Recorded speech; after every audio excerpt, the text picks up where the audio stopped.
I want to talk to somebody in charge. You are not fooling anybody when you say that what happened was a natural disaster.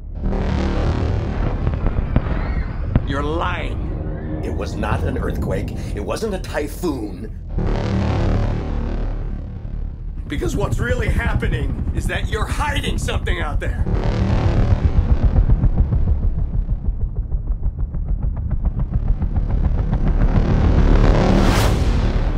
And it is going to send us back to the Stone Age.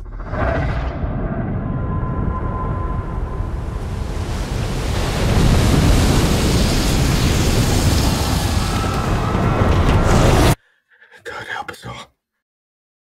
Welcome to Kermode Uncut. It's a really hot, sweaty Monday here in the West End, just after a scorching weekend. What did you do over the weekend? Did you go to the beach? Did you go for a walk? Chances are you didn't go to the cinema, because when the sun comes out, cinema attendances tend to go down. Well, I did go to the cinema. I went to see Godzilla for the second time.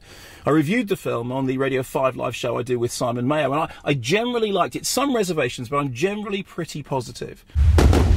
Now, during the course of that show, Simon read out emails from people who'd been to see it on Wednesday and Thursday, and they were very divided. Some loved it, some hated it. Over the weekend, there's been a lot of discussion on Twitter between those who think it's a really interesting reinvention of Godzilla and those who think it's, well, basically just Transformers. And this all happened within the framework of predictions of a disaster. See, Gareth Edwards' first film, Monstrous, was made for no money at all. This cost around $160 million. And just 2 months ago, Forbes magazine were predicting that it was going to be the John Carter of 2014, hands down the biggest money-losing flop of the year.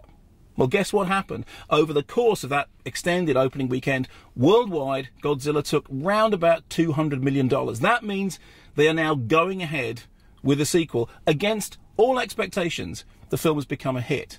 Now, I'm kind of pleased about it. I mean, I think Gareth Edwards did something very interesting with Godzilla. I think his version actually has all the characteristic tropes that he showed in Monsters. Plus, it's got an interesting relationship with the Ishiro Honda original. I think it's a very, very valid reinvention of Godzilla. Some people think completely the opposite. So, my question to you is, did you go and see Godzilla over the weekend? Because loads of people did. Did you like it? And perhaps more importantly, what format did you see it in? Because when I saw the previews, I saw it in 3D, and I said, I kind of forgot about the 3D. Well, over the weekend, I went to see it in 2D with 7.1 sound at the Plaza Truro. The sound is everything.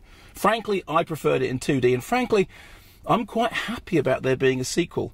What do you think?